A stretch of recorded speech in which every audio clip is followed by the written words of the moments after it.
Good morning, everyone. Can you hear me on Zoom?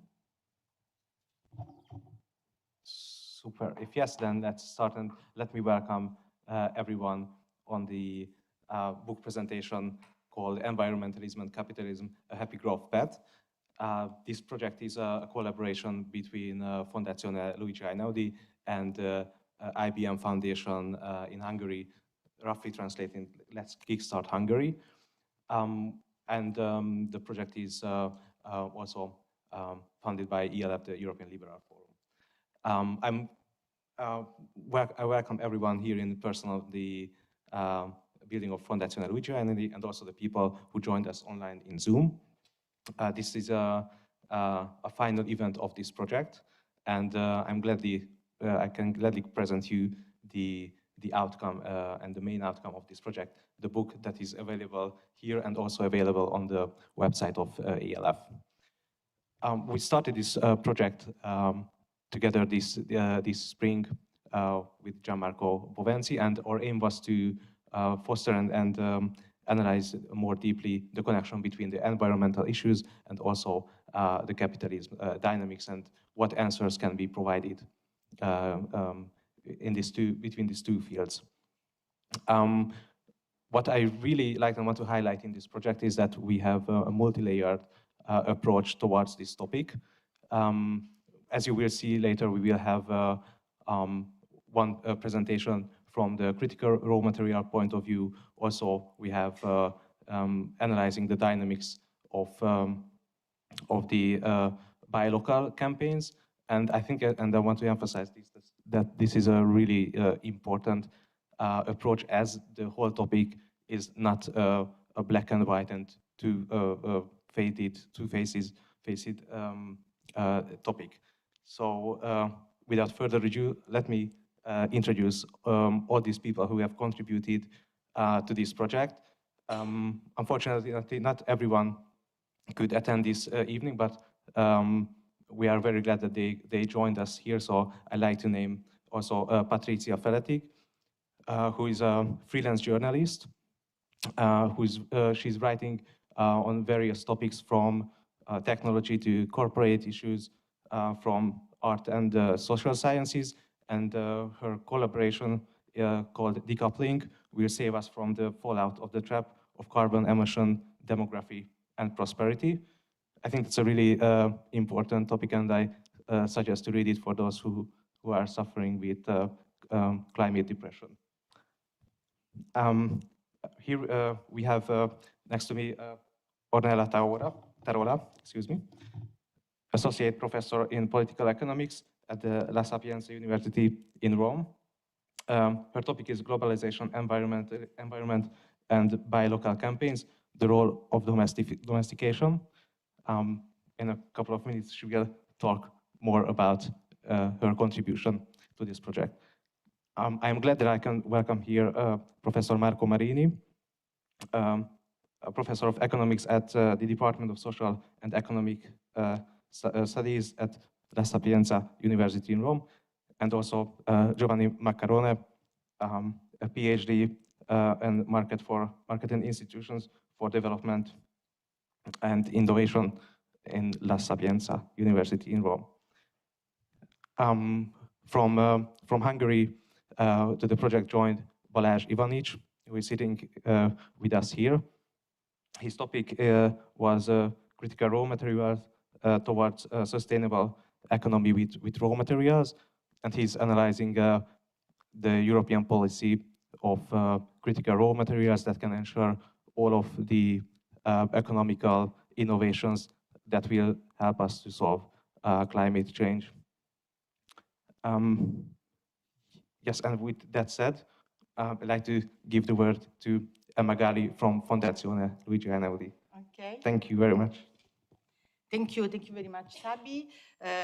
Today I'm here, as representative of the Fondazione Luigi Einaudi, so I'm going to chair the session, the long morning session, and I thank you all the participants, the authors that contributed to this project, and I'm really very happy to be here with you also because, you know, some of the contributors are my colleague, and so we really have very good relation and occasion to debate also in our own university. So I'm really glad that, you know, with their expertise in environmental economics, they were very willing to participate to this project.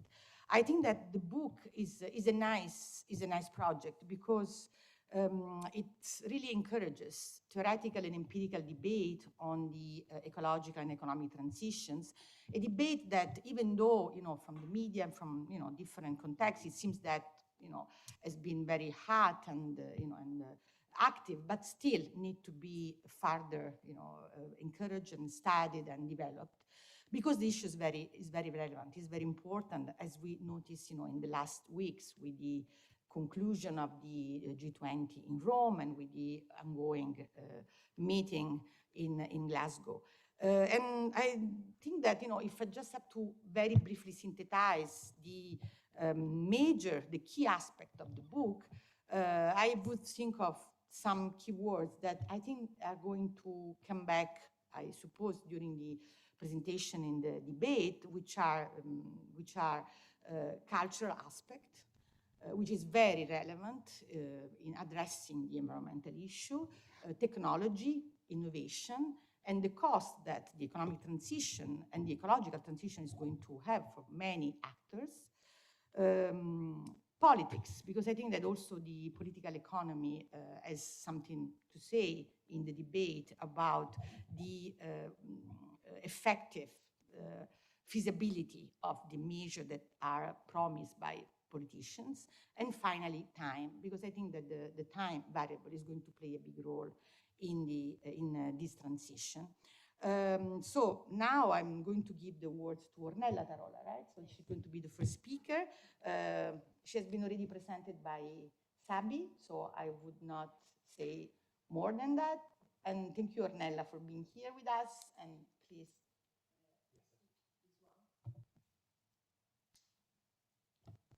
Does it work? Yeah, I think so. Okay, thank you. May I present my slide? Oh, thank you. Okay,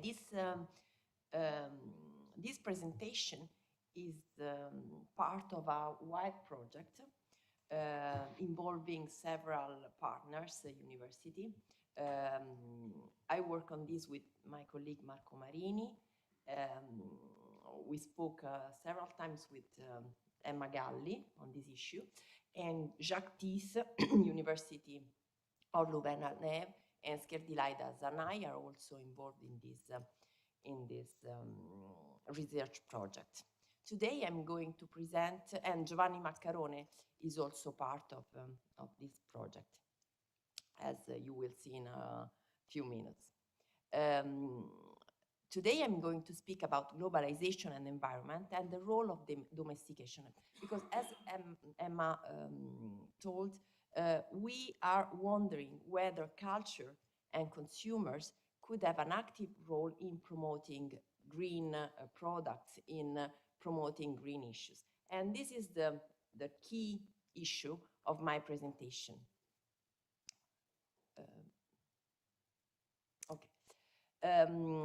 The entry point. What do we mean by globalization? The word globalization entered the social science in 1960s. And when speaking about globalization, we mean, we have in mind an ongoing process. An ongoing process generating a world where states do not have a meaning, where consumers' tastes and cultures tend to be homogenized, and maybe more important, they tend to be satisfied through by global firms providing standardized products. When speaking about globalization, we have in mind something which tends to collapse the geographical space, makes the world borderless, and transportation faster and cheaper. We, with this in mind, we think that this process of interconnection among different cultures, different consumers, with belonging to different ethnic group, can generate very interesting consequences. The consequences are several, but today we will focus on two of them. First of all, we have several empirical observations showing that the quantity of goods, of traded goods, has dramatically increased. And of course, as a byproduct of this, what we observe is that we have a rise of emissions due to transportation. Taking this for granted, we need to investigate whether there exists some environmental policies able to face with this issue. And to do this, we need to capture the true impact of transportation on the environment. And even if at first sight this impact could be easy to grasp, this is far from being easy. Why? Because as you will see in a couple of minutes, the impact of transportation on emissions, on pollution, is very complex. And so it is far from easy to grasp. First of all, we have a direct impact. We have a direct impact of transportation. And to capture this impact, we can consider how transportation contributes to climate change. Only two considerations. Since 1990, transportation is among the three sectors jumping out as the fastest growing source of greenhouse gas emission. It grew by 79%. And maybe even worse, while other economic sectors have reduced emissions since that time, those from transport have risen. So this is enough to capture a first direct effect of transportation on emissions. But there is something more. Okay, thank you. There is something more. What do I mean? I mean that there is a further complexity due to the fact that transportation is also a source of air pollution. And when taking this in mind, we have a problem. Why? Because we cannot be sure about the scale of the impact. What about the scale? Is it this impact local or global? What is the unit we should take into account when measuring this impact? We are sure that some of these effects are local, but some others are global. So is it true that the policymaker in charge to fix this issue is the national policymaker? Maybe not. We don't know. We don't know. We are not ready to answer.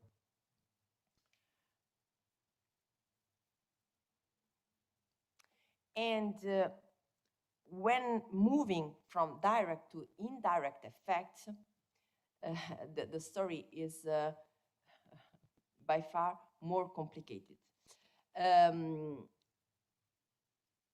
Driven by concerns about the possible detrimental effects of globalization on cultural diversity, we can observe worldwide several nationalistic movements. I remember during the Trump administration, the so-called American First philosophy. America first, what does it mean? Maybe I worry about the foreign goods, or I could worry about foreign people. But this campaign was not isolated.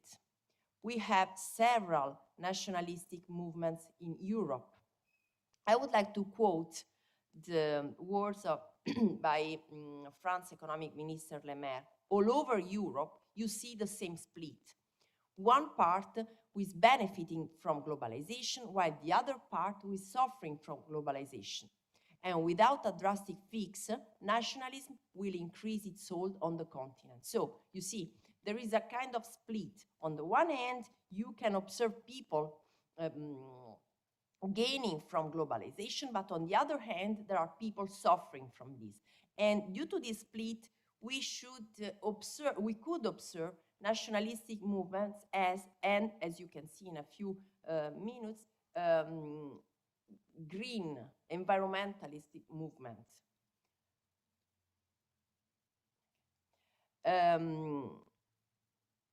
We observe everywhere by local campaigns. These campaigns are devoted to spread consumers' preferences over domestic products. And maybe due to, at least partially due to, the recent economic crisis, most of them translated in more jobs for locals. So the idea is that when buying local, you tend to protect your economy, you tend to abate emissions, at least those generated by transportation. So in a way, you embrace the view that when buying green, you are a good citizen. You protect the environment, but at the same time, you protect your country. So, as you can see, there is a strong relationship between being green and being nationalistic. Indirectly, I'm not so sure that it is indirectly, but maybe it is indirectly. When embracing this view, we support the idea, the perspective that goods quality, good reputation is related to the geographical space where the good is produced. So there is a kind of strong interlinkage between goods quality, good reputation, and the geographical origin of products. In 1987, Shim and Sharma used the expression consumers' ethnocentrism to capture this moral attitude toward local production. More recently,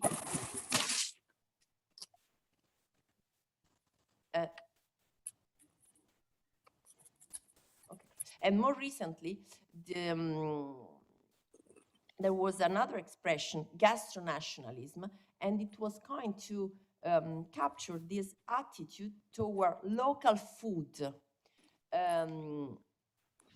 When buying a local food, I protect my country, I protect my local economy against the foreign enemy.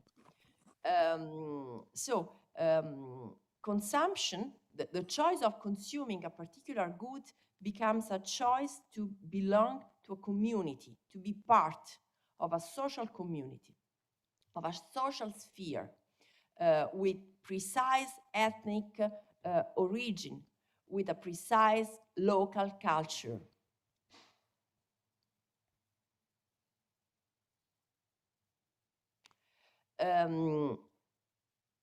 Gastronationalism is mainly a European phenomenon. However, research from the US supports the view that ethnocentric consumers perceive domestic products to be of higher quality than foreign products in developed countries, so almost everywhere. While this is not true when considering developing countries. In developing countries, consumers do not perceive a moral obligation to buy local products because they do not feel that their local products are of higher quality than foreign products. So, in a way, even if this phenomenon is mainly observed in Europe, still these feelings of moral obligations are in almost everywhere, in all developed countries. And so what? From an environmental viewpoint, we, for sure, we can state that consuming local could be translated in consuming green. When buying local, in a way, we abate emissions, at least those emissions that generated by transport. However, there are several sources of emissions. At least we observe 3 sources of emissions: emissions from consumption, emission from production, and emission from transportation. So when saying that we choose local goods to abate emissions, we tell something which is only partially true. We abate emissions to the extent that we consider emissions from transportation. We are not considering emissions from consumption and emission from production, but we should do it. We know that in the literature, this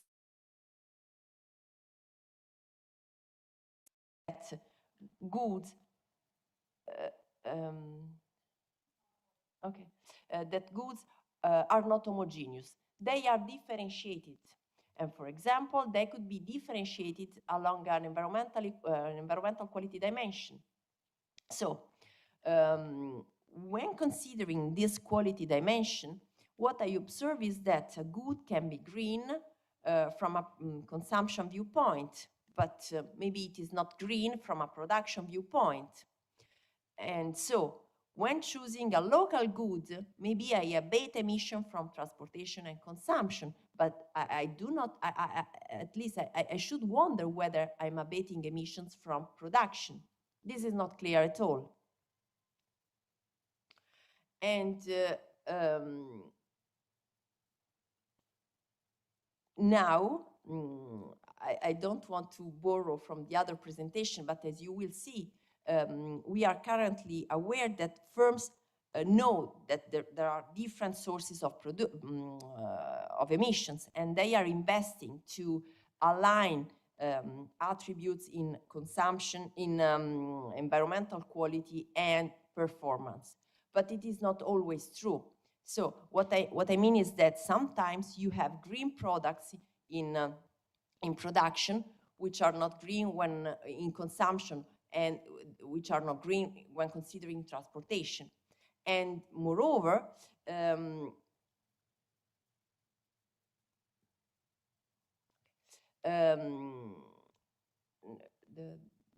other one. No, again. Okay. And moreover, there is a strange phenomenon such that with the aim to abate emissions, sometimes we observe that consumers tend to increase emissions. And you know why? Because they, for example, this is true for the electric vehicles. I think that when using an electric vehicles, I do not generate emissions, which is true, once more, when considering the consumption side.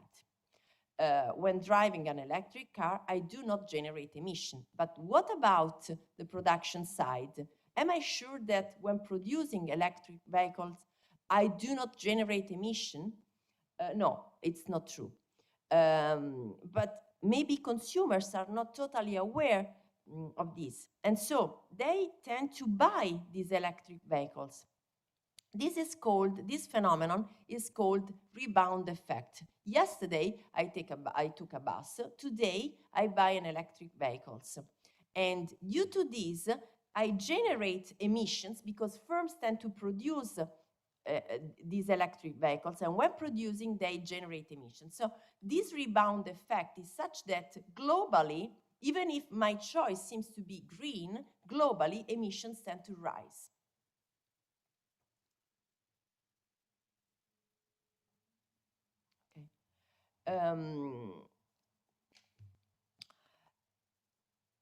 What about the policymaker?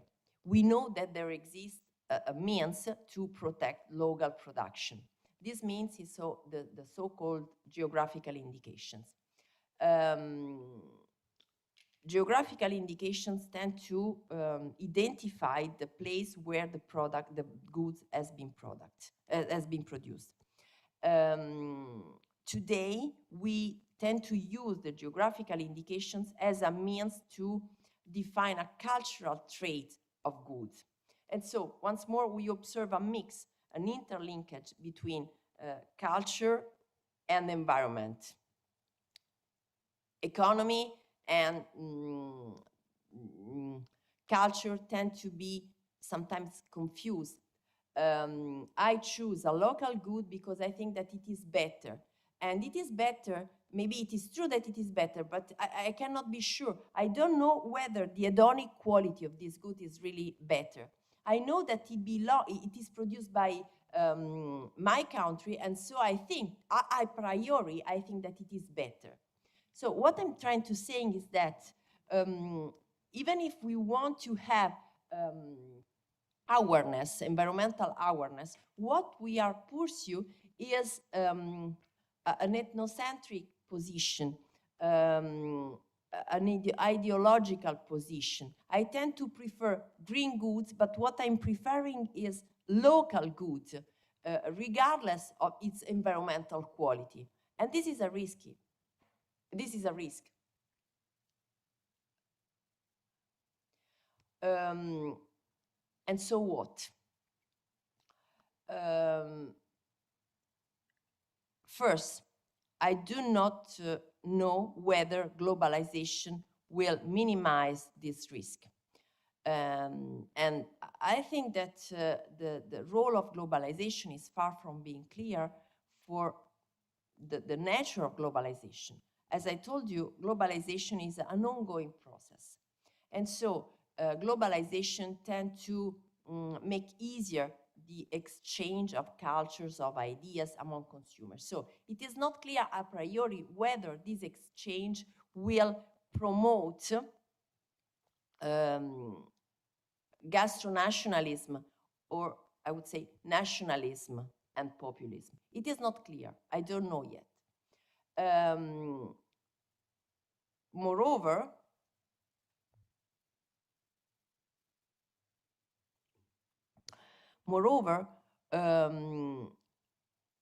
I know that we could use some private tools. And what do I mean by private tools? We know that firms tend to domesticate goods. They did this for economic reasons.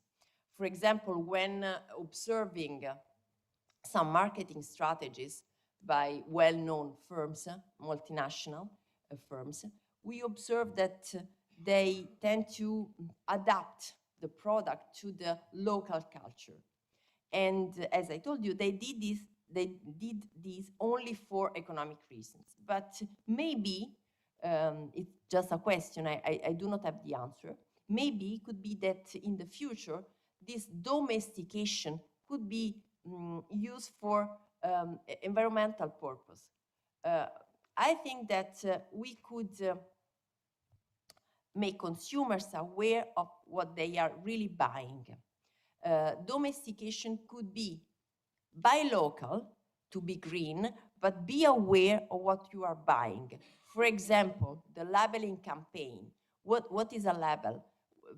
So far, a label is a tool to provide information, to disseminate information. But these informations now are partial. They tell only a part of the story. We could use label to disseminate information about the three sources of pollution: consumption, production, and transportation. So far, this is not true. A label does not provide information about emissions from transportation, for example. And so consumers are not in the position to abate emissions through green behavior. They are not in this position because they do not have the whole set of information. So what I propose, but maybe this is not the only way to tackle this issue, what I propose is to enlarge the set of information which is provided to consumers, and to use this, this idea of domestication to promote local good only when they are really green. And in a way,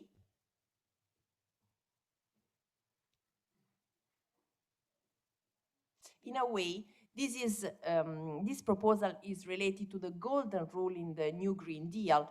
Consumers according to this golden rule can make some choices inspired to efficiency without without having more cost for this issue, for these choices. My proposal is somehow related to this golden rule, because what I propose is that consumers can buy green goods even if there is a price premium for this green good, but in the long run they can this price will tend to be lower and lower due to this dissemination of information, a new culture, a more awareness among consumers can generate surprising results. Thank you. Thank you. Okay. Thank you, Ornella. Thank you very much for this very thoughtful presentation. Well, now, if there are questions from the floor, if any questions, curiosity. Okay, Marco Marini. Maybe you can hear also from there. You can come here, Marco. It's okay. It's a brief question. Thank you for the interesting presentation to Ornella, and just want to. No? You're too far from it. Maybe it's good for the question during the conference. So now I just make this brief question. So basically, we heard that from Ornella that there are this additional level, this additional layer, that is the local campaigns. So we see that environmental issues are very complex. They're not only, I mean, the environmental issues in media and in the production and local, regional, federal, whatever. There is this local aspect of the influence that we could be subject to. So I would like to ask maybe it's important to study, to go deeper into this multiple layer, national, global, to understand better this mechanism. Of course, we are a little bit spaced out by this because it's such a complex. So when you buy something, you have to be very informed. So that's something that we understood even in the other conference. Basically, what we need is not a local consumer. I mean, it's an informed and responsible consumer rather than, you know, biased towards local or biased toward national or global. So maybe Ornella can say something. Thank you, Marco. Yes. Okay. Yes, we discussed this issue even last week in Budapest. We know that the issue is not easy to tackle because on the one hand, okay, we need more information. We need to have a whole set of information, but how to reach this information? Because how can I measure the whole emission from transportation? It is not easy. Implementing this set is not trivial. And but we need it. We need it because even in the literature, we have two separate strands of literature. On the one hand, there is a literature analyzing the impact of transportation on emissions, and on the other side, there is another strand of literature considering emissions from consumption and production. So even when considering what has been produced so far in the theoretical and empirical literature, we observe that the two sets are separate. And so this is a further proof that integrating the information is not trivial, but we have to do it. Otherwise, we risk to not capture the true problem. This is my view. Okay, I also have a question. I think that, I was really impressed by the emphasis that you put, that I think is very correct, on the several dimensions of the environment, because you have the global, the national, the local, and then you have production, consumption, transportation, and they really show very effectively how complex is, addressing this problem. But now I have one curiosity. So I'm thinking of the local dimension of green. There is any relation, and probably would be nice to estimate it, between social capital and environment or green consumption? Because, if there is, my guess is that when you talk about moral obligation, probably you may capture the sense of social capital. That means that if social capital is related to the community, this would stress even more the tendency to protect the community, and then to look at the environment more like in a kind of local perspective rather than in a global perspective, which is also, I think, very, very relevant. So I don't know if you see any connection between the two. Thanks, Emma. No, you captured the point, the key issue. There are at least two dimensions, a local and a global dimension. And as far as I know, there is nothing in the empirical literature considering the link between social capital and emissions. And we try to, there is a paper with other two colleagues, Guido Pellegrini and Augusto Cerqua, and we try to measure this link, but it was not, our work was an entry point, but you're right, there is a lot of work for future research paths. We should investigate, because for sure there is, we have some literature, empirical literature, showing that there is a link between the so-called social norms, which is somehow connected with social capital, and environment pollution. But we do not have an econometric modeling to test this. Yeah, I think it's an important strand of studies, because even the concept of social capital, we always are used to think in terms of local community, but we could even hypothesize a larger conception. Social capital would include also the international community or the European community. No, I agree. Okay. Thanks a lot. Thank you, Ornella. Other questions from the floor? Curiosity? Okay, thank you, Ornella. And now Anna Willman is coming.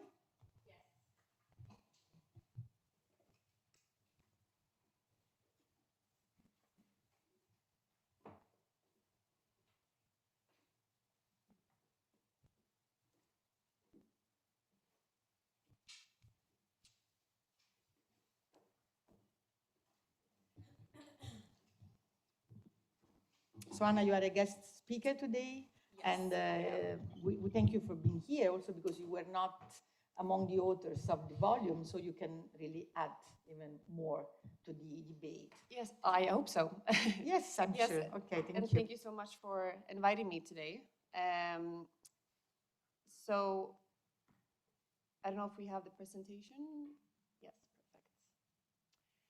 Yes, so my name is Anna Willman, and I work as a climate policy expert at Fores, which is a green and liberal think tank based in Sweden. Sorry, do I point? Yeah, perfect. So today I'll be talking about climate change and its relation to economic growth and climate policy in a more broader sense. So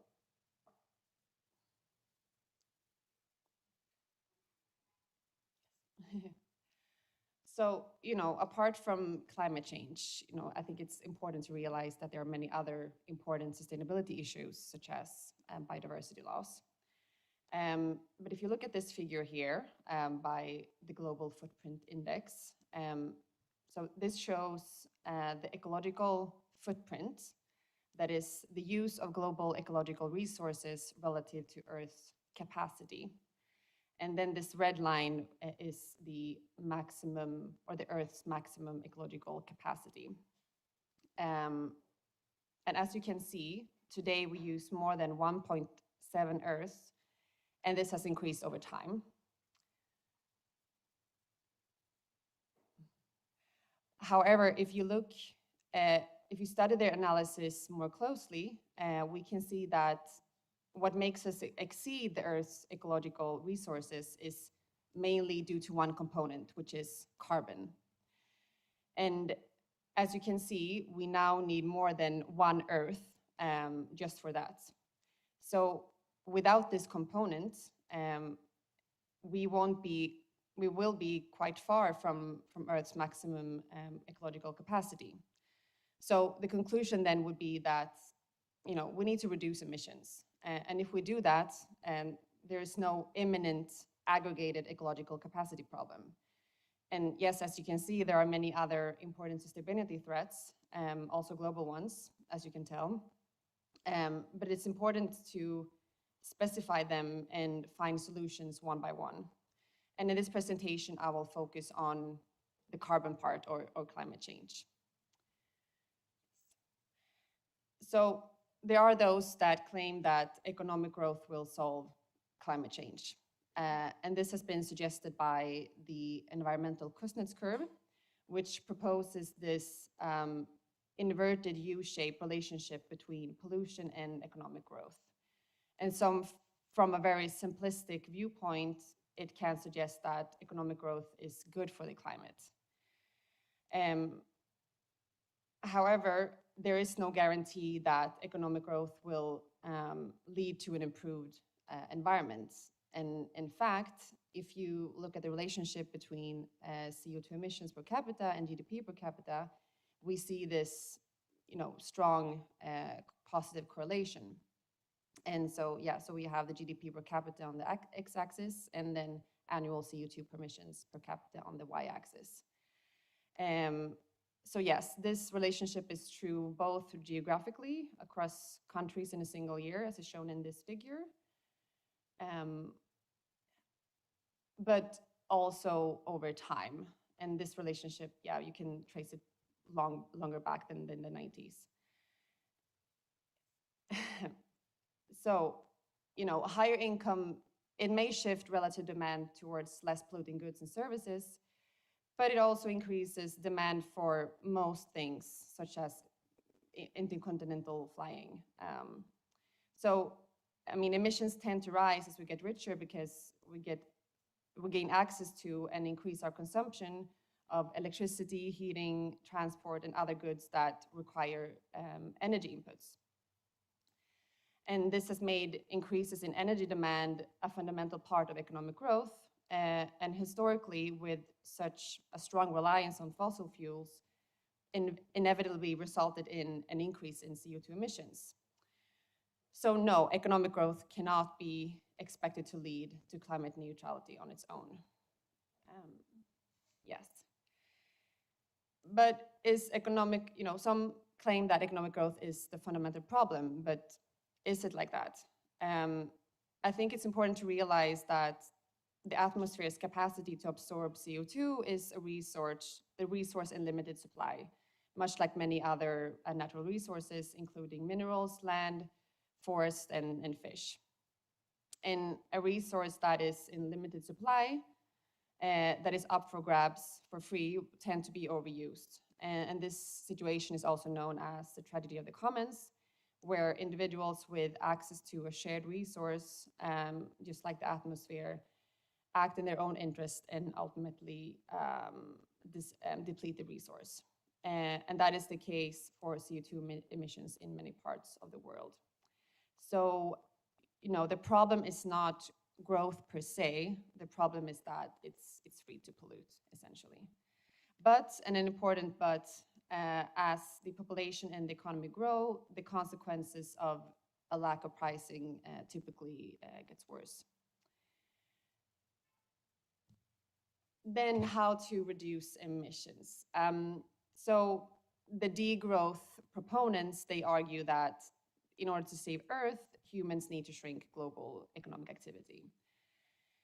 And yes, global degrowth might reduce emissions, but how should it be achieved and at what cost to human welfare? How do we manage an economic system and even poverty without having growth? And also an outright fossil ban would in principle be easy, but this is also nothing that's reasonable. We need to phase out emissions over time. And you'll note there are also other who propose having like a centralized rural government who should determine what everyone should use, and that's highly impractical and costly. It would be as if the government would decide how much steel or concrete each firm could use, or deciding what everyone should eat. So we have markets that are more or less regulated that determine who uses what. And what we know is that a global minimum price on emission is a surprisingly effective way of reducing emissions, either through a tax or an emissions trading scheme. And this will directly reduce emissions, but also incentivize that appropriate low carbon alternatives are developed. And if done well, this can even increase productivity and create additional economic growth. So there is a study from 2018 that showed that carbon pricing shifted aggregate investment from fossil fuel to productive capital. However, this carbon pricing, it needs to cover all regions of the world and must have large coverage. And this is shown in a study by Hassler, Krusell, and Olofsson. And in the study, they consider a few policy scenarios that differ in terms of coverage and in the level of the tax. And the results are shown in this figure, which plots the increase in global mean temperature over the next 200 years that result from these different policy scenarios. And there are a couple of important results from this figure.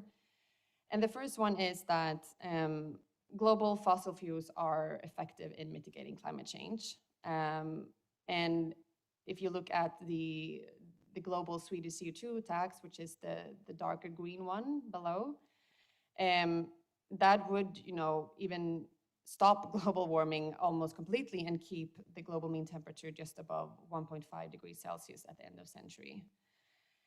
And secondly, it's not effective to just impose taxes in the EU. And as you can see in the graph, the difference in temperature between the case with only taxes in the EU and the case with no tax, they're negligible. So it's also important to state that the uncertainty about how sensitive climate is to emission is quite large.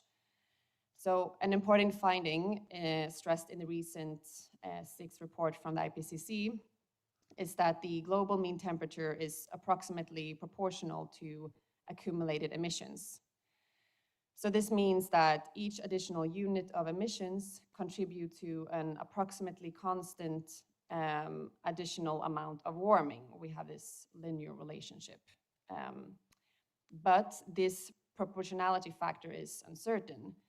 And the IPCC states with a 2/3 confidence interval,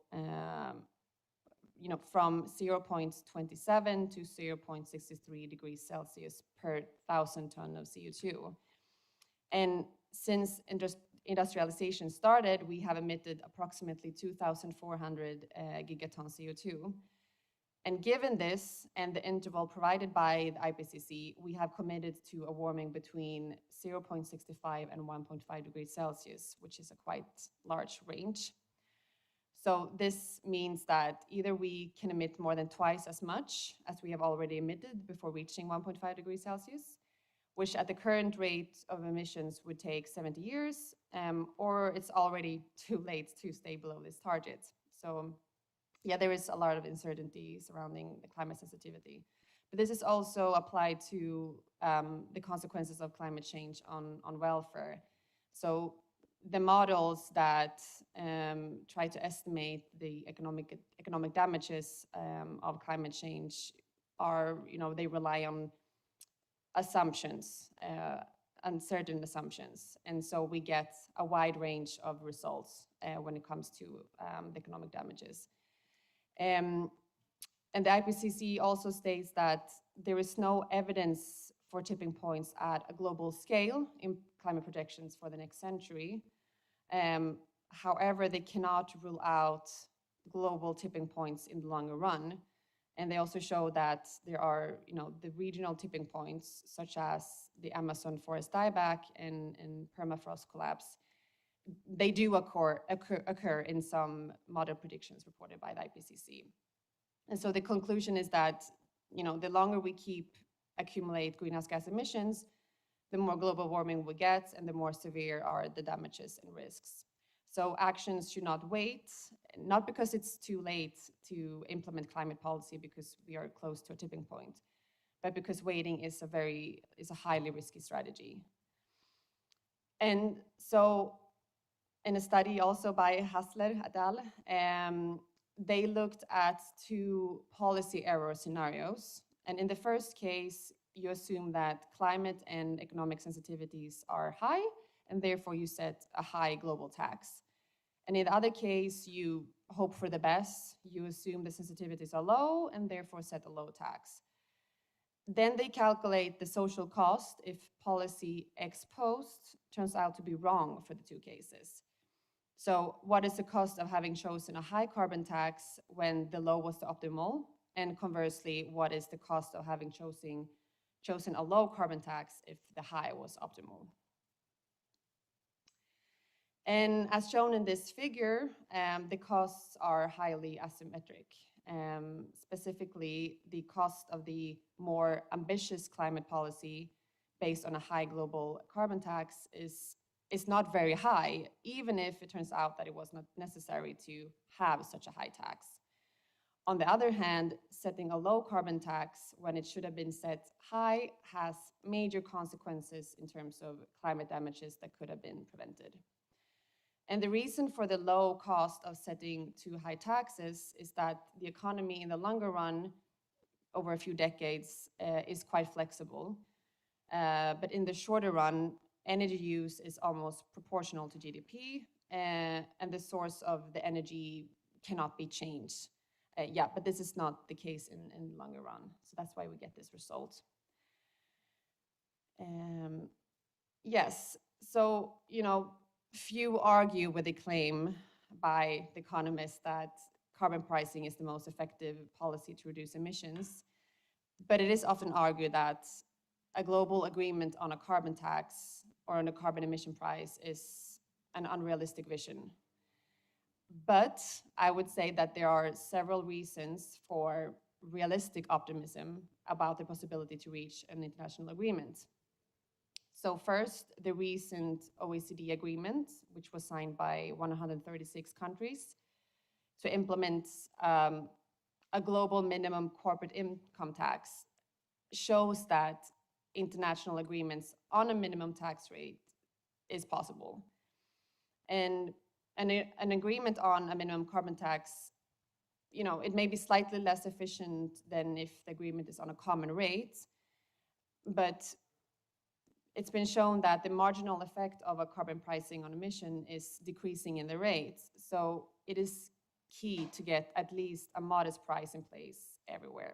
And of course, the removal of fossil subsidies. Secondly, while it's necessary to come up to come with an agreement on at least a minimum level of carbon price, there is not really a need to agree on complementary policies. In some countries, it may be the case that compensatory transfers to some groups of individuals are necessary also for political acceptability.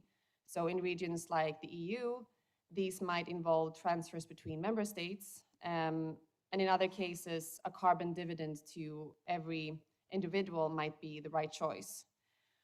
Similarly, policies to facilitate a smooth transition by subsidies to green infrastructure, such as charging facilities to electric vehicles, are also important, but don't really need an international agreement. No, sorry, one more. And then third, it's often claimed that the introduction of a comprehensive carbon pricing will lead to popular protests against higher fuel prices, like those by Yellow Vests in France. But at least in the OECD, the problem of no or too low emission prices mostly apply to other sectors than transport. The average effective price of carbon emissions tends to be much higher on fuel used for transportation than emission prices in the rest of the economy. So it is generally the case that it's industrial and power sectors where emission prices need to increase and not fuel used for transportation. Of course, also here, political pressure and lobbying can be an obstacle, but in general, businesses in these sectors are arguably more afraid of unilateral carbon taxes than common ones that don't distort their competitiveness. So just a few conclusions. I'm just gonna go through them a bit quickly. So yes, growth is not going to automatically solve the climate problem, but then again, it's not the fundamental problem itself. And it's been shown that even a modest emission price is quite effective in dealing with climate change because it reduces emissions use and steers technical change towards green energy. But emission prices must have a broad global coverage. Yes, we cannot do it without China, India, and Africa on board. And yes, making the world climate neutral to 2050 can be done at a reasonable cost and is a cheap insurance. So yes, so the focus should be on a global agreement on a minimum emissions price. And like I said before, there are a few reasons for realistic and cautious optimism. And that's it for me. Thank you all for listening. Yes. Thank you very much, Anna, for this stimulating presentation. So I understand that you have to go, right? So yes, you cannot stay for questions. Yes, but I would like to say that if you have any questions, you can always email me. Okay, okay. That's, yes. Thank you very much. Thank yes. you. We will. Okay, perfect. Thank you. Have a good trip back home. Thank you. Thank you. Okay. Okay, so we can then stop for 10 minutes for a coffee break and then continue later with the other presentations then. Thank you.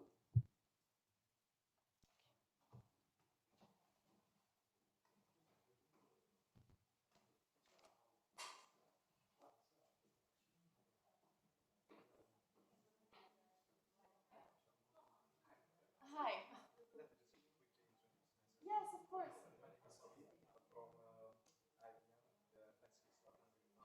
Oh, yeah.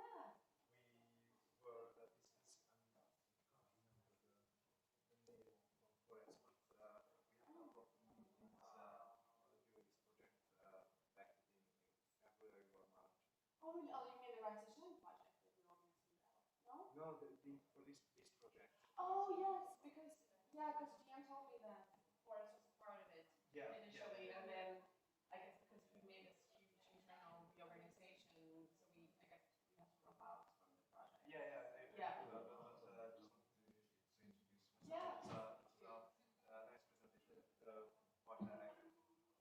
It's a nice presentation. But I could attend. No worries. I'm glad you, yes. Because I wanted to make a very non-technical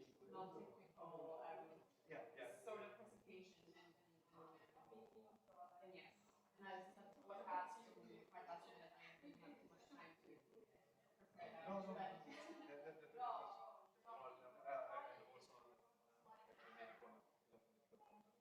Oh, yes.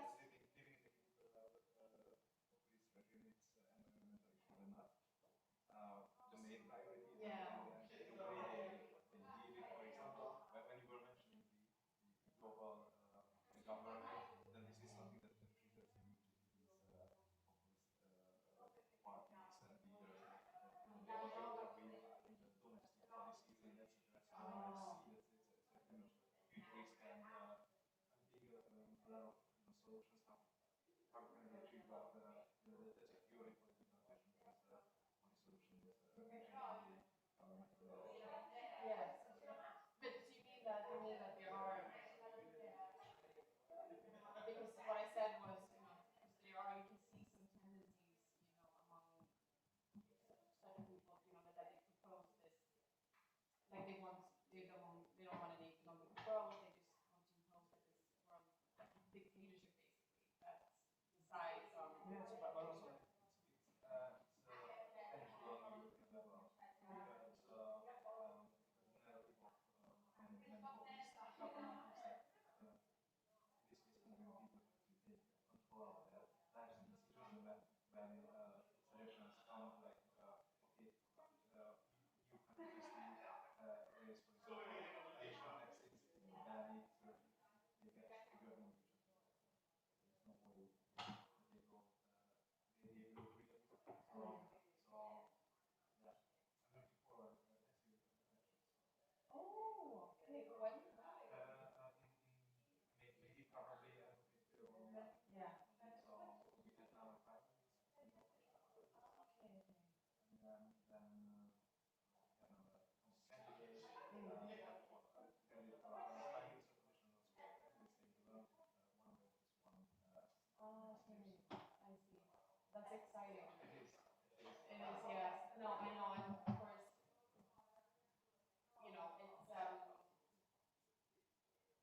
important to know when we talk about what are the most effective policies in climate change, and we also need to consider the political realities. But then I was just so happy to see this, like I mentioned, a global carbon income tax. But of course, and some models show that a high carbon tax, it doesn't have to come at the expense of growth. But for some countries like Russia and those countries that wouldn't be, that they could actually be negatively affected, of course, and that's. I see. We need a great communication. we need a great speech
Okay.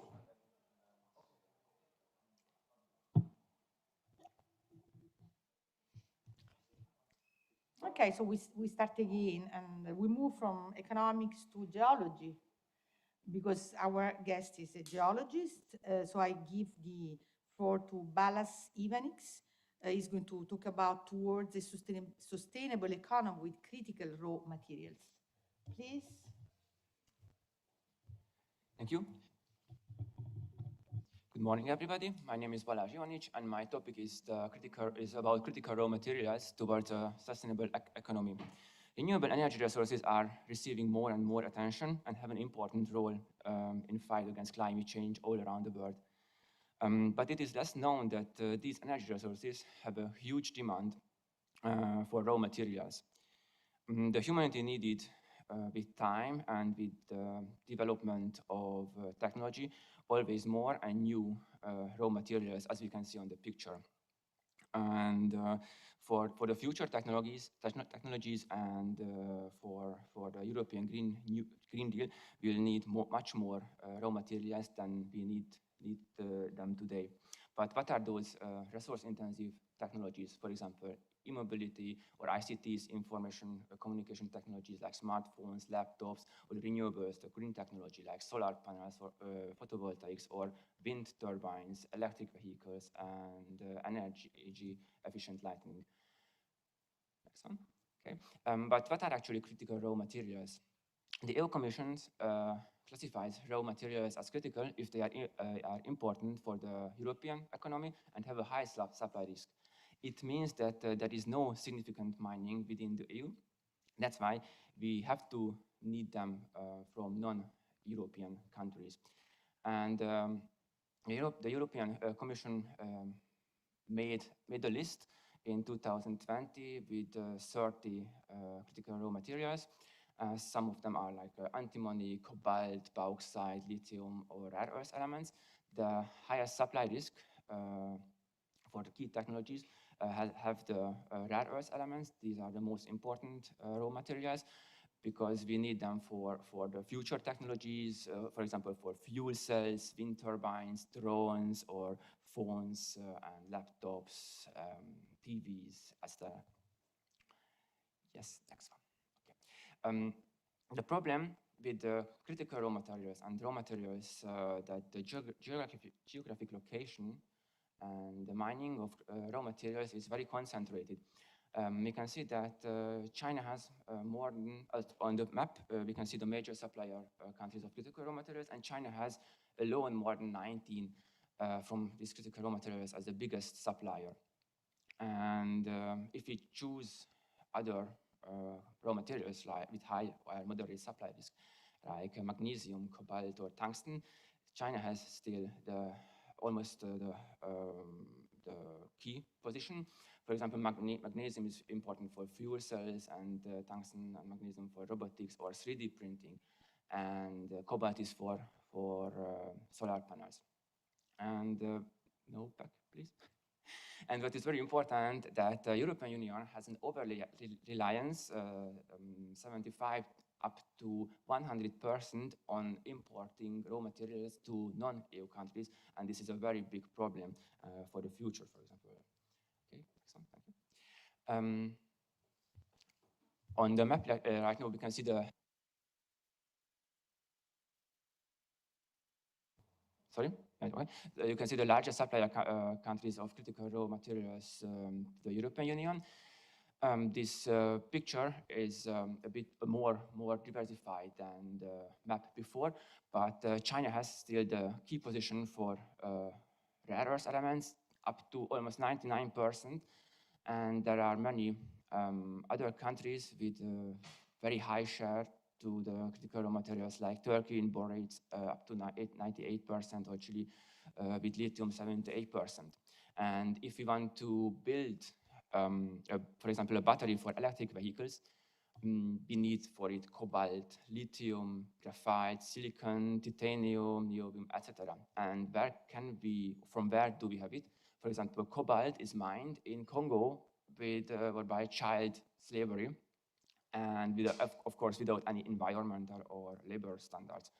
lithium is from Chile, where the government is very corrupted and the environmental standards are very low. Graphite or titanium mined in China.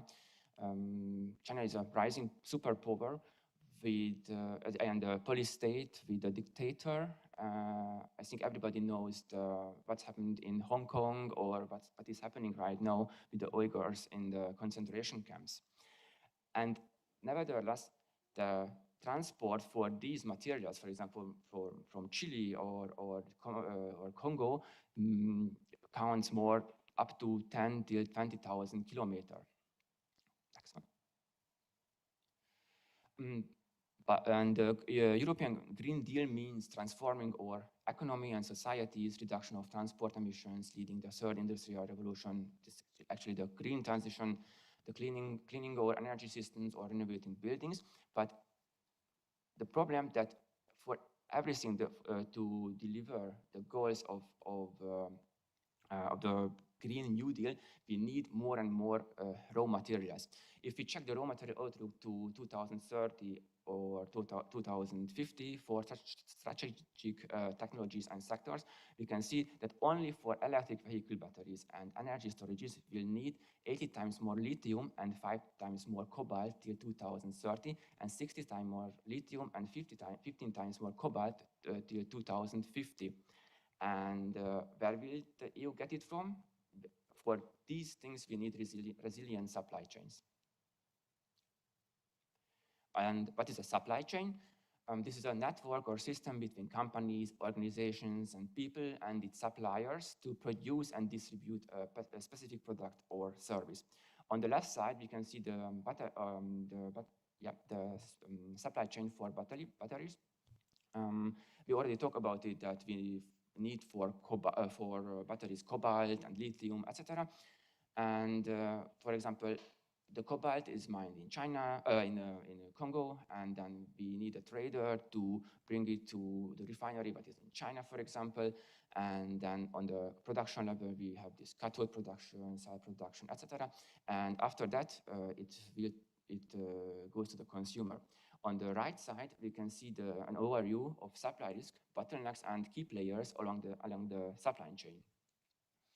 On the raw material level, we can see that we need cobalt, lithium, and already in this part and in this level, China is the key player, but there are many other key players. For example, Africa with Congo because of cobalt, and Latin America with Chile for the lithium. And if we check the European Union has only 1% on this level. And if we go to the next level, processed materials and or components, China is over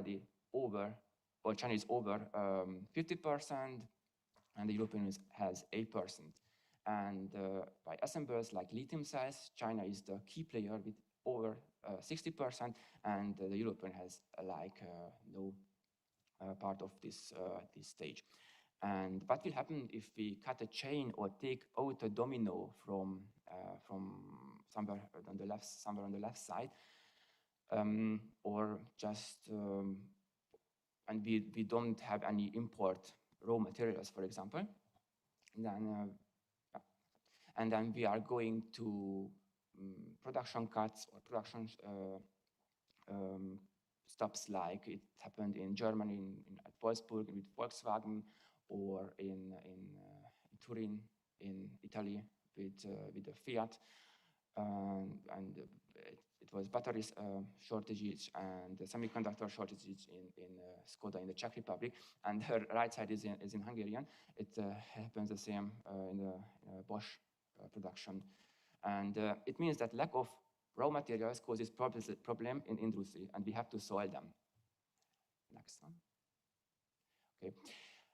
Everybody knows the word recycling or circular economy, but to cover the huge demand and use of the European Union for critical raw materials, or general for raw materials, the recycling is still not enough. That's why we need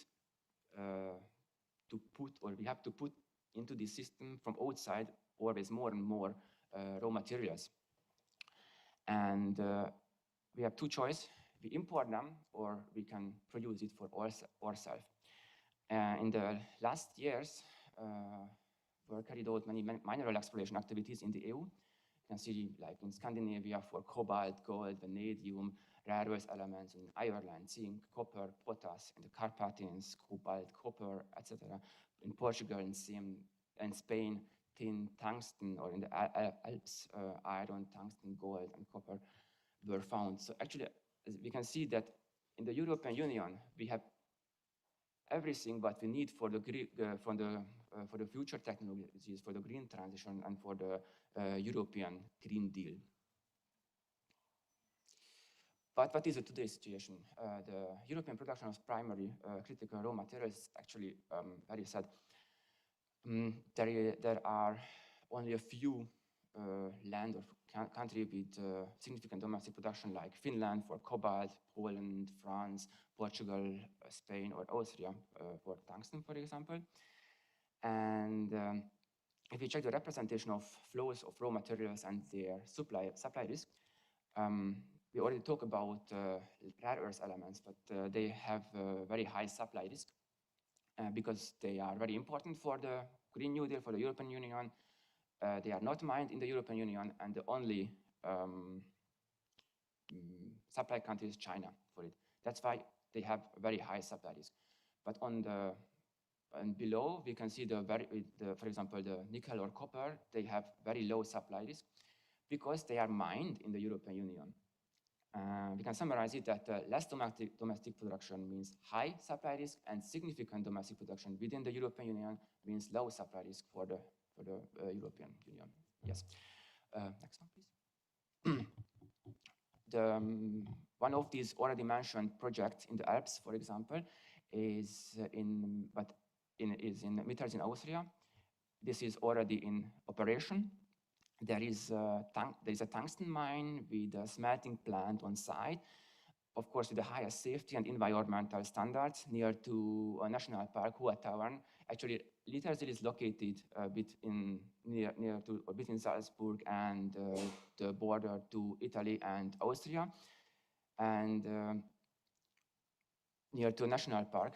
And it's very interesting that for this important material like tungsten, but it's very important for computers, robotics, and other communication technologies, Austria made a mine in a near national park.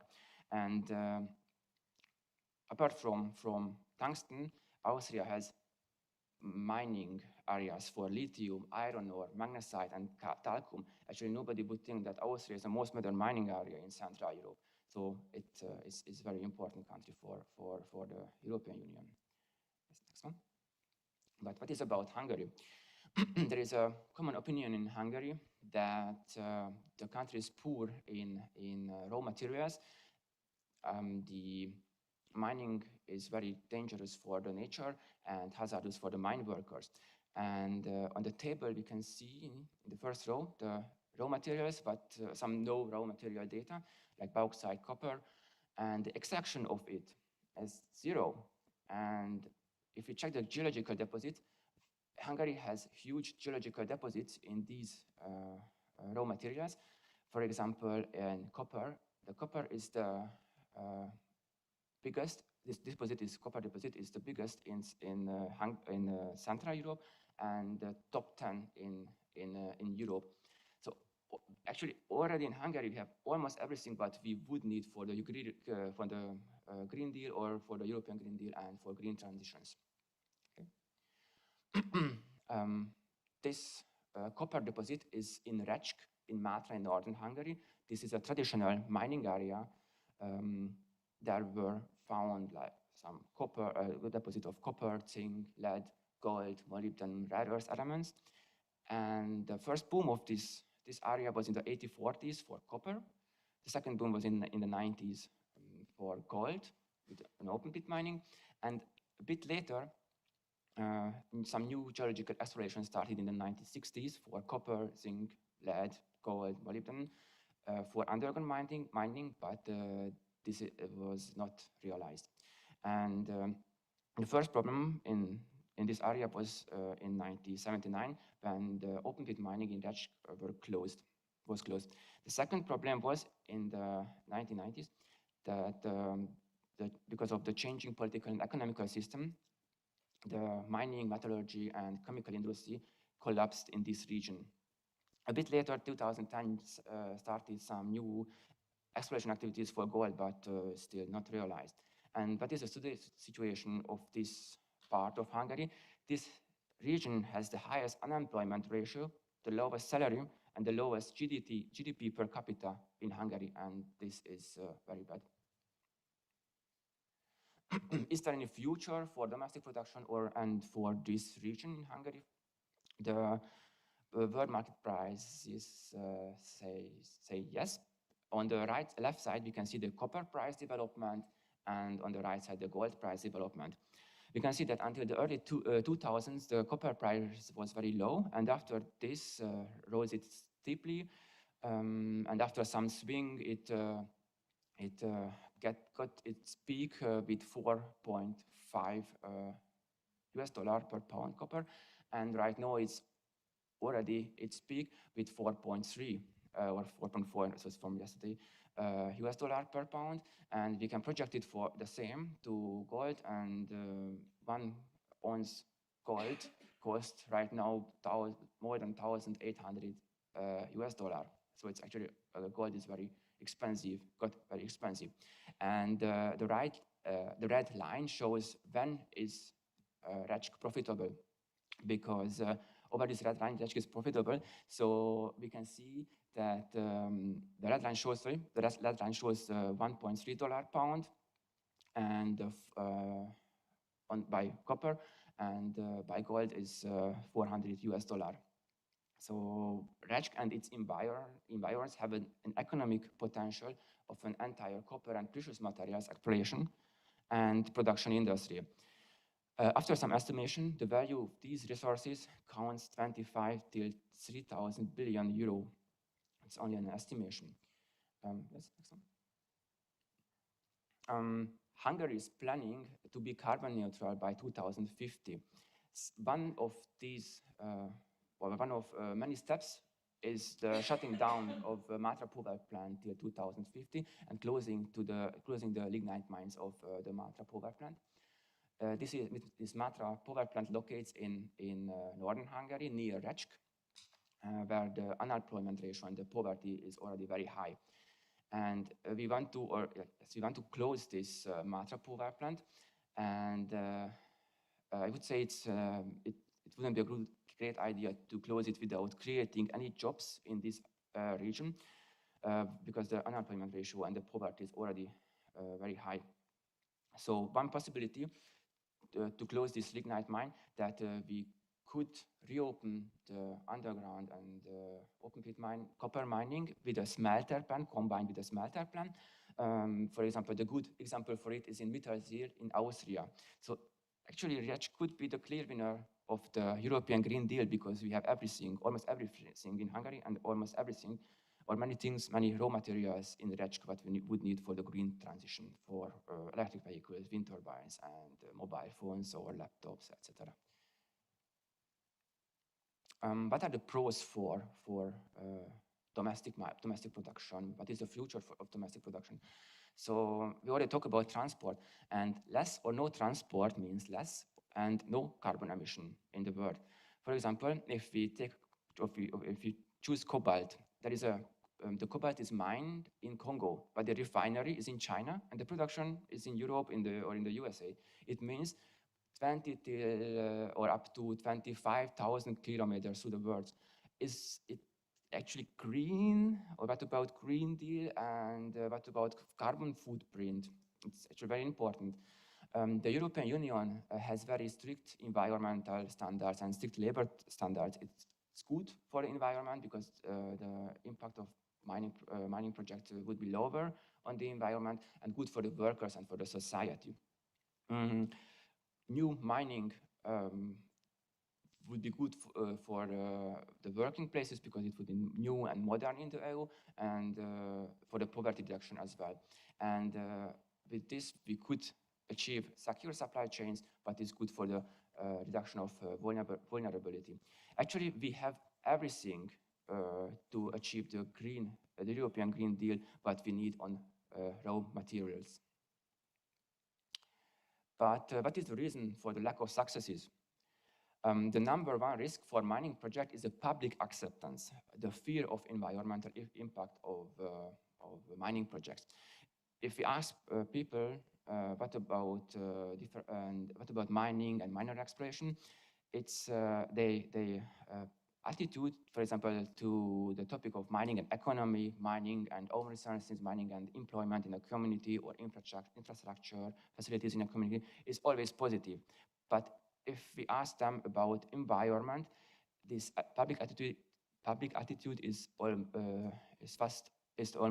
always negative. To change this active opposition, at least to the active support, or at least to passive tolerance, we need a lot of effort. We have to put it in the communication. We have solution for it, for example, the transparency or education of people, for example, public involvement, meeting with local people, inform them about activities or impacts. We have to give them the possibility to ask us or the politics about face-to-face about information to avoid misunderstanding, or we can share with them good practices, for example, in Austria, Finland, or Canada. And the mining has always had a cultural heritage as well, like traditional mining areas. So to summarize everything, there is many possibilities in the EU for sustainable and environmental friendly and economic domestic production of raw materials for the European Green Deal, and instead of importing these materials like we do it today. Thank you for your attention, and grazie mille.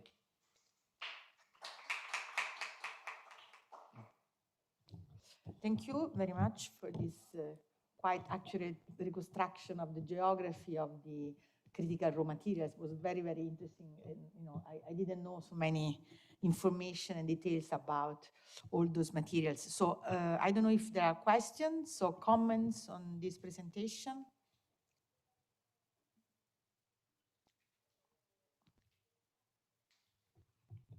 I also found actually very interesting the relation between the political system and political movements and corruption, for example, and the supply chain of these materials. So it's quite, I think it's quite interesting to focus on that, on how the political aspects and the changes in the politics and economy may be very relevant, I understand, on and have a big impact on the supply chain.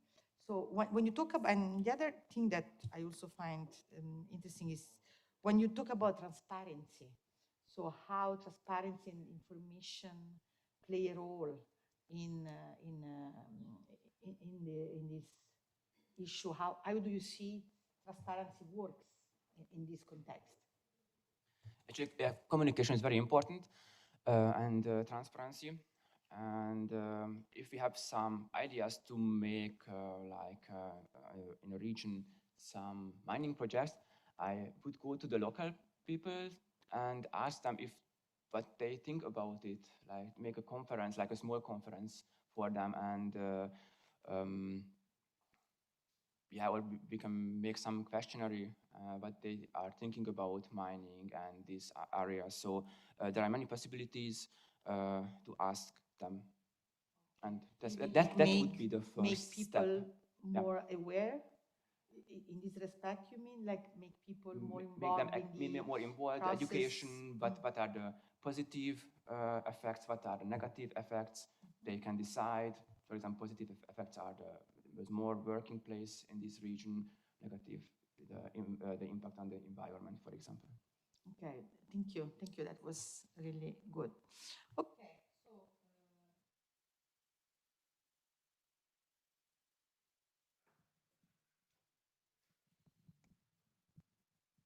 So no, just a comment on one of your slides. You were talking about new Green Deal and the cobalt chain produce, supply extract in chain. Africa, produce, refine in China, produce in China, and then use in companies or using.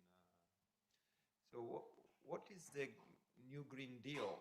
Is there any idea of this supply chain for us that we are using the final consumers, also for the States, also for Europe, actually?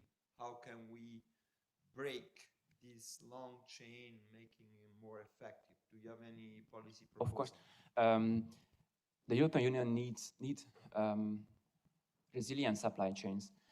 It means that we have, for example, a cobalt mine in Finland or in somewhere in Europe, within the European Union, then we don't need it anymore to import from Congo. And then we don't need, even if we have a refinery, because it's very important that we don't have to export our cobalt outside from Europe to somewhere to refine it. So we need a refinery as well, or a smelting plant or something like this. And then we can have everything in Europe, but we need for cobalt, to produce cobalt. And actually that is the main idea of domestic production of raw materials. This is your proposal. And the Green New Deal already contain anything about that? No, but because we don't have actually. It's your proposal. Yeah. Thank you. So now Marco Marini and Giovanni Maccarone? No, not yet. Oh, the coffee breakfast. Okay, sorry. Okay, so let's take a break finally, and Thank you. then we are going to be ready to Marco and Giovanni speech.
So we're ready to restart. And now we have Marco Marini and Giovanni Maccarone that are going to present I have a presentation on, titled Are Environmentalists and Anti-Consumerism Environmentally Friendly? Please, the floor is yours.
Okay, it was off all the time? Okay, fantastic. I'm sorry, I'm really sorry for this. So, so I was, talking about Veblen and his conception. This is really important for our work because he was explaining how consumers may buy some products for showing only that they can afford them. And so for us, from an economic point of view, to make our models to describe society as realistic as possible is important to take all possible influence and aspect influencing society. So what is more recent, it's the environmentalism. But first, let me introduce what we mean for consumerism. And we mean the tendency of people to evaluate as a primary importance the hedonic content of a good, so that they consume. For instance, their brand or status symbolism. And on the other side, with anti-consumerism, we mean the tendency of people to dislike or to not consume a good that have an hedonic content that is too high, let's say. So in general, this contribution is in line and grab from the literature on the values in environmental values and the impact that them have in economics and in society. So we can move on, and in the next slide there is let's say a more recent social doctrine, that is the environmentalism, that we intend for any doctrine advocating for a more sustainable production and consumption of goods and services, and has been already proven and showed in the literature that such environmentalism can be seen also as a psychic cost or benefit. For example, when a consumer have to purchase a good, she may feel guilty because he has a bad environmental or a bad ecological footprint, let's say. So thank you very much. For us, every product necessarily embeds a set of hedonic as well as of environmental attributes. And the hedonic attributes refers to the characteristics that distinguish a top quality good. And here we report an example such as a Ferrari that has, let's say, we can compare them in terms of power of the engine, comfortability, and so on. No? In contrast, when we refer to the environmental quality, we mean the ecological footprint of such good. And so its impact in terms of CO2 emission or other environmental indicators. So the overall quality of each good will depend on such mix of qualities that are usually decided by firms under few ecological constraints, where the most important part is that they want to match the consumer's preferences. And this is one of the key in our understanding of such aspects. So in this slide, we show that we have basically two cases in this simplified model, in this general conception, that are, in the first case, we have that the green product that is denoted by G in our model, also is the one with the highest hedonic quality content, while the brown good is the one with the lowest quality in general. And we call this scenario as the aligned product attributes. Whereas the second, in the second case, we have a misalignment of attributes in which the brown product is the one with the highest possible hedonic quality. Sorry, not highest possible, but it's relative, as a relative hedonic quality that is greater than that of the G, than that of the green, while the green still has the higher environmental quality content. So, for the recent trends, for several decades, from our vision, we think that there is also evidence that prove that environmental hedonic attributes have been not in sync, also for technical reasons. And more recently, firms also to match at their best the social preference, the consumer's preferences, they are trying to align the attributes. For instance, a car now in recent decades, it's evaluated by consumers for its intrinsic features and also for its environmental footprint. And we report here some evidence from the BMW group that has been recently ranked first in the automobiles category of the Dow Jones Sustainability Index. So can you change the slide? Thank you very much. So given this framework, we try to describe in an optimal way, let's say, we try to model such society, such aspects of society, considering a market with a unit mass of consumers, and in line with the literature, we assume that the product is indivisible and each consumer buy only one unit of the good. Moreover, we assume that consumers have an heterogeneous willingness to pay, both for environmental and for hedonic quality. And such willingness to pay is assumed to be uniformly distributed in 0-1. And so as a consequence, we have a market that is, let's say, contained in a square of a unitary area. So in the next slide, we show an example. And in this square, we have that. Giovanni, sorry if I interrupt, just to Yes. understand. So the hedonic content is always different from the environmental content. Yes. So you do not, you could eventually consider the environmental content hedonic as well, or not? So you separate. Yes, we separate. We don't have another, let's say, another mix. We don't study directly the mix of the two in our model. Okay. We separate them. So you always separate it, Yes, so yes, hedonic versus environment. Yes. It's like environmental content is something else with respect to Yes, exactly. hedonic, intrinsic quality of the good. Yeah. Basically, these are two attributes. If I may add, because it's an important point, we imagine that a product can be mapped in 2 dimensions. One dimension is the hedonic quality. That's could be the comfortability. That could be something related to maybe when you a mattress, when you sleep, you don't think about environmental. You just, is it comfortable? Is it luxury? This is a scale, 0, 1. 0 is very uncomfortable, very, I mean, poor. And the other environmental is 0, 1. It's somehow separated. Your point is that, is it not realistic in a sense? What's your point? The environmental content could be part of the hedonic content of the group.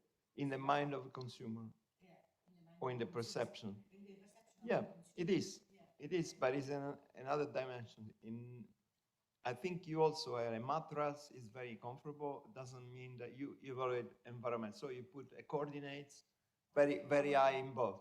Okay, so we separate. Okay. Just, Yes. okay, it's instrumental. Otherwise, too complicated. It's a mix of the two. You want one dimensional, the mix of the two. Yeah. No, I just. Yeah, we can also maybe study in future to add some new mixed attributes. Yes. Maybe they are not, you cannot sum, okay, because they are quantified by a number, you can sum up. That's great. I see.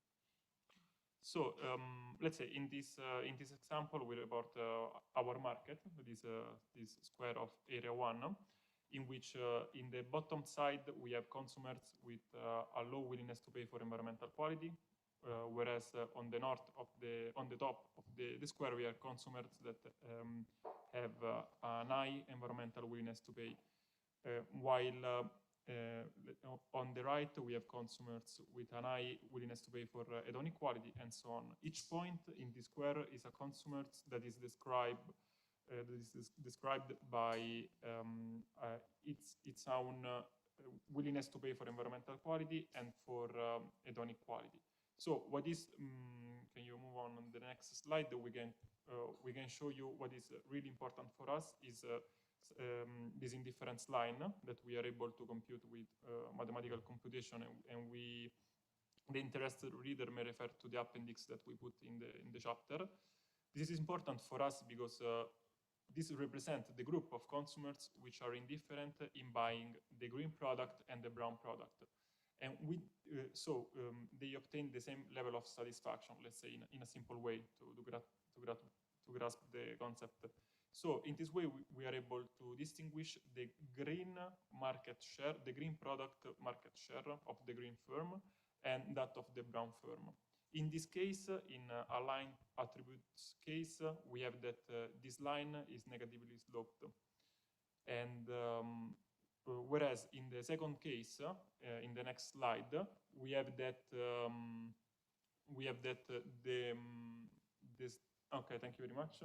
We have that the line is positively sloped, but in the same way there is on the top of the square we have the market share of the green firm, and on the bottom the market share of the brown firm. So with this setting now we are able to examine and to investigate the effect of environmentalism and anti-consumerism.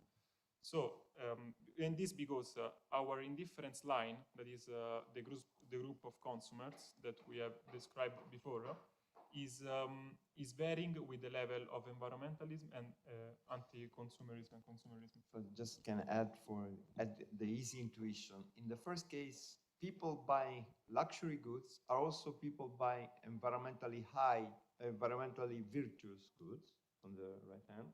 When the two things come together, you buy a car, electric car, very luxury, good. The two things come together. The other case, the two things are, you want to buy a Range Rover, but it's very polluting. So you are switching the diagonal on the other way, because you want to buy brown, you have to buy very low environmental goods. You are top down on the right. And so the geography of this market changes completely. Okay. Thank you very much. So from now on, we can investigate the possible effects. In the next slide, we report a first example that is, if you can change please the slide. We have the effect of anti-consumerism in the misaligned product attributes. So the line is positively sloped, we observe that the anti-consumerism has the effect to increase the market share of the green firm. And this for us as a society is positive because the green firm is producing the good with the best ecological impact on the environment. And so this is so because we have that the anti-consumerism penalizes, in some sense, the good that has the highest hedonic content. So in the next slide, we can observe that this is not so obvious because we obtain unexpected effects when we examine the anti-consumerism in the aligned case. Because as you can remember, when the product attributes are aligned, we have that the green firm is the one producing also the good with the highest hedonic content. And so in this case, the anti-consumerism will penalize its market share, and as a consequence, the market share of the brown firm will increase with a negative consequence for the quality of the environment. And so in this case, in our model, we have a negative effect of the anti-consumerism. In the next slide, we can also examine the effect of the anti-consumerism in the misaligned product attribute case, and we have that this is environmentalism, sorry. Thank you very much. Environmentalism, and we have that this is positive for the environment because it boosts the market share of the green firm as it is the one that is producing the good with the highest environmental quality. So in the next slide, we have also the impact, the effect of the environmentalism in the line product attributes that is still positive.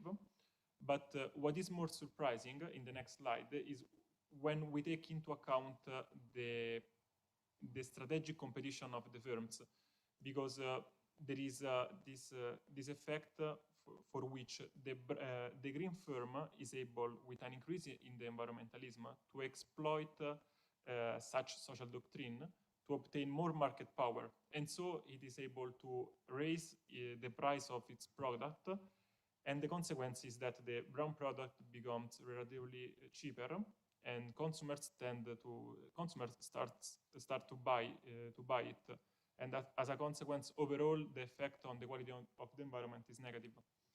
So, and this is not so clear a priori. So, in the next slide, we can, to resume, the policy consideration is that environmental or anti-consumeristic ideologies cannot alone solve the environmental issues that we are facing, and a deeper investigation is needed of instruments such as minimum quality standard, fiscal incentives, and so on.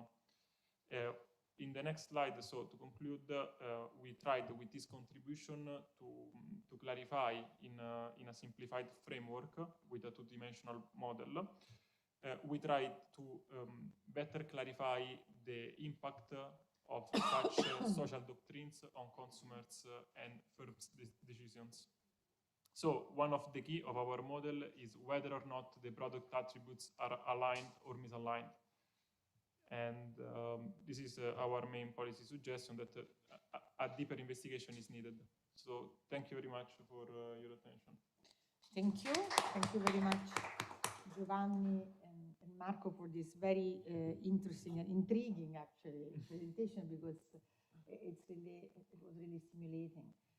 So I don't know if there are questions also from home. Any questions on this presentation? I have one question or comments, whatever you think it is. So I can also talk from, oh, okay, sorry. Please, go ahead and I can do it later. No, I think that it is, the analysis is very promising. And as I told you last time, Marco, I think that it could be nice to develop the model and trying to develop a dynamic model, because in a way we could interpret these scenarios by using the time. In the past there was misalignment, while now maybe the attributes are aligned, and we could try to see whether in a dynamic framework we could identify different equilibrium configuration. We could study the drivers of this equilibrium configuration. Moreover, I think that even if I'm not an expert in this field, maybe we could try to, you could try, sorry, to test, to have an empirical analysis which could complement the theoretical one. I don't know whether it is possible because I don't know almost anything about the data, but I mean, on social preferences, data are really rare, missing. But we surely want to try also an empirical analysis, yes. Actually, definitely. if I can say briefly, the econometric analysis could explore whether over time, in a time series, the content in terms of environmental, maybe taking some index.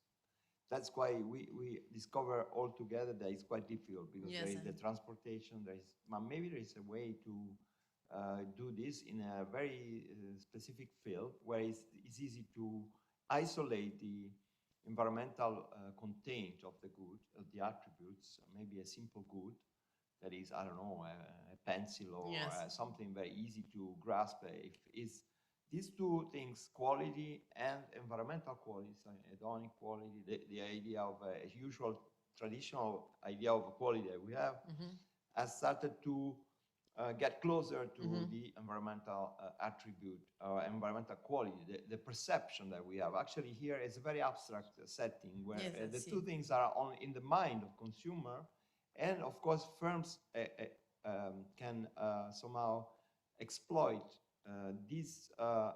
Actually, the idea that you have of endogeneity over time would imply in a very conclusive investigation that firms have to choose price over time, but also quality over time. So it means that if this idea is correct, from the misaligned case, they start over time to align. So endogenous, but that would mean that they decide 4 different endogenous variables that are quality of both hedonic, environmental. So it's very complicated. So perhaps in this case, it would be easier to go to a one-dimensional setting.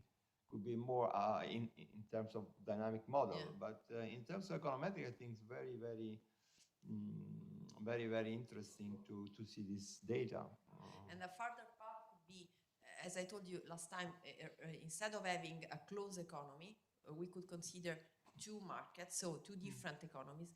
One where the environmental awareness is still missing or it is not so spread, while in the other one you could have a market where consumers are strongly aware about environmental problems, and then you mix, you allow for meetings between the 2, and you study how so in a way we could introduce globalization in this market.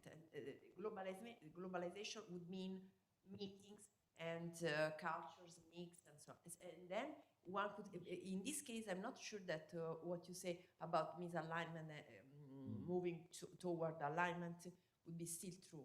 Maybe it depends. It could depend, for example, on the size of the market. I think that it could be nice. Sure. Yes, sure. Very promising. Thank you. We will try. Very promising. Thank you, Ornella. Thank you very much. Other questions? I was so interested in the question about how the policies or so tax incentives or something like that could enforce behavior about the firms. But what I was wondering if some policies based not on incentives but on enforcing behaviors of the citizens can apply to these models, just like we talk about the automotive sector, so like Ferrari, Fiat, and what else. And something like ecological Sundays, or just the block of the diesel autos in the green in a green area in some cities can enforce people behavior, and then how it affects the firms and the policies they apply to the prices. I don't know if the question is clear enough. Yeah. If I got it, you're saying if we evaluate policies on the consumer side, let's say green nudges or advertising to let consumers become more aware about the environmental not only more aware, but also enforced in their behavior, obliged in a certain way. Just like if I can't use my car on some Sundays or in certain point of the cities, how can I adjust my behavior in my market behavior? This is a very, very strong form of environmentalism legalized somehow. It's the state that say this Sunday, I mean, it's enforced by the law. So suppose you have to decide whether to buy a very, economic, good in terms of any aspect, any attribute car, but then the states say, okay, but on Saturday and Sunday, you don't use it in your city. So you then think, I should buy an electric, and that's a type of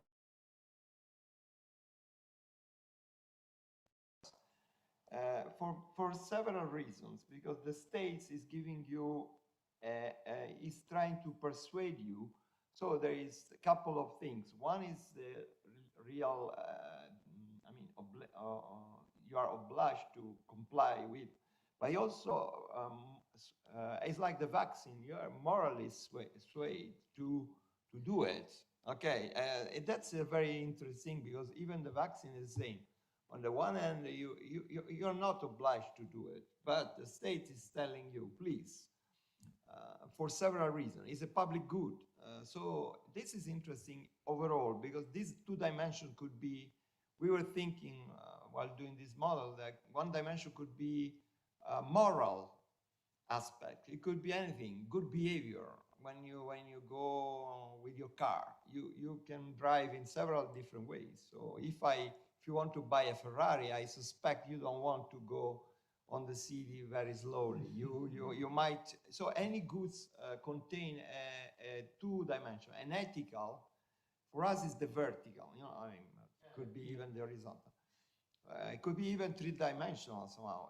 But okay, you can map attributes in a way to simplify. You divide it. In your mind, there are somehow, or you can sum up. I mean, this is the typical things that you face when you analyze preferences. You need to find a social welfare function there.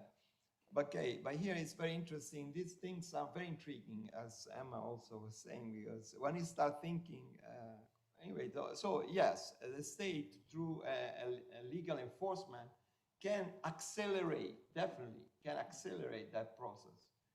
Then, but that process, we saw that the paradoxical effect of this movement, environmental from movements, could have very paradoxical effect exactly in that case, when the two things are aligned.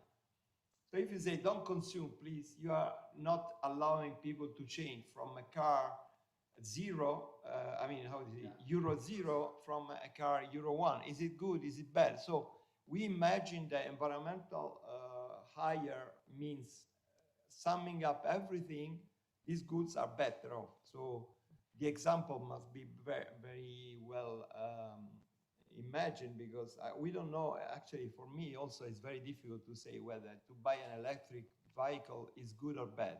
After our discussion, I'm not sure any longer. So maybe we can find an example that purify from all things and say, okay, a bottle that is, if you, in Sapienza, we have bottles that are recycled. You always keep your bottle, you don't buy new plastic.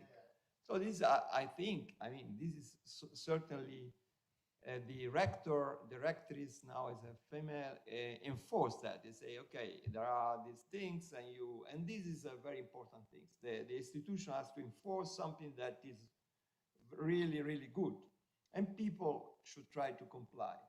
And that's so. Thank you for the question. Okay. Yes, I also I've joined something to what Ornella and Federico said, because actually Ornella anticipated my comments about the dynamic aspect. And I think that the dynamic is relevant for two reasons. First of all, because there is the cultural aspect. And as we know, social and cultural aspect evolve through time. And so I think that the dynamic could capture even more, moving from the static setting. And the other thing is that, related to what Federico said, So I think he's thinking of kind of merit good, and so legislation, regulation, or the government has a kind of paternalistic approach, and so wants to, in some respect, widen the consumption of the merit good, and so intervene with regulations or even fiscal policies. So I was, in this case specifically, probably what can be at work is a combination of the merit good kind of argument, but that, through time, develop indirectly an attitude that moves from the consumers. And so it's like there is not really, so I don't know if you if you look at the interaction between the fiscal policy or regulations with cultural attitude, which is related to the psychology aspect that you raise of consumers. So which, if there is a kind of interaction between the two sides, while in general we are in some respect used to think in terms of the government intervene to encourage the consumptions of a merit good, but the consumers never adjust, never changes. And so it's like there's a kind of incapability or limited rationality by the consumer that they will never buy that good unless that it is imposed by the government in some, or encouraged in some way by the government. But so my question is whether there is a kind of dynamic also in terms of interaction between regulations and cultural reaction that become autonomous with respect to the government stimulus. Maybe now I'm thinking something about we can introduce beliefs and we can examine whether they have certain, I don't know, in general, Bayesian, I don't know, they have a belief to be reinforced with a law, and we can study whether this belief autonomously mutate into something more moral, or if it stay, let's say, not so good for the environment. We can study. In the specific form of this, if I can add to Giovanni, in this specific form of this simple model where every consumer is uniformly distributed over the two dimensions, we can think of maybe of a weight that, for instance, that's shape the distribution. So maybe more weight on the upper northeast means that more people are interested to environmental, or maybe a weight up more ethical. So you can think of change over time of preferences. Your idea is that like fiscal policy that depend on the fiscal efficiency, or sort of varies with the type of, in Switzerland probably is better than in Italy, northern Italy, and so on. There are cultural. Yes. So whether we can study the if there is an impact of the policies on the distribution of consumers. In this sense, we can surely add maybe a dimension to capture this aspect. Yes, it's a good idea. Thank you. Yes, thank you, Emma. Thank you very much. Very interesting. Other comments, questions? I think that's really interesting, because I was even thinking of that is not related to environment, to the gender issue, for example. So all this debate whether the quotas or those kind of obligation requirements to have on politics is fine, is not. It's altering in some respect, the market selection or the selection criteria. But it's also true that when the cultural aspect is really dominant and strong, and it takes time to change, probably, in these cases, an intervention by regulation can just, push the ball, at least. That does not mean that has to do it forever. It means that it can just push the ball initially, and then, the cultural, drift start and can develop. Maybe a dynamic. That I don't know. I'm just asking. Yes, it could be that there is a dynamic threshold that once we have passed it, we can think that the model, the preferences of consumers will go. Yeah, that would be interesting to see which is the threshold. So when, Exactly. I mean, there is, that's yes, true. Yes, could be. Okay. Other comments, questions? Thank you to both. Well, I think that this morning was very rich of insight, stimulus, and all the presentation actually raised a lot of points that I think we are going to still think about it, because as I said, referring to Marco and Giovanni paper and also the other presentation, I mean, they are intriguing. I mean, you keep on thinking on, how to address a complex phenomenon like the environment, because that's the point. I mean, there are so many aspects that has to be combined that really it's not possible to address it with just one tool or one methodology or one approach. And I think that you also stress that. I mean, that there is the necessity to address such a multidimensional phenomenon with different instruments and different way to solve. I mean, to start to solve the issue. So I think that unless that there are other comments, we can conclude here.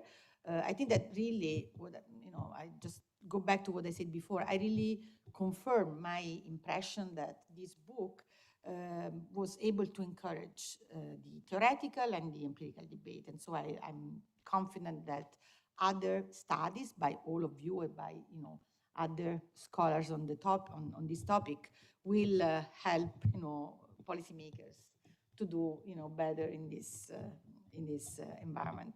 Also because policymakers generally have a short sight view, and so it's they need to be helped to consider a problem that has advantages so far in time from their political life and political presence at the government.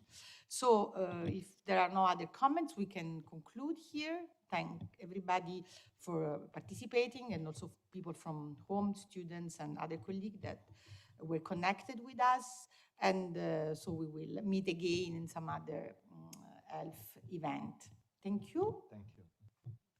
Thank you.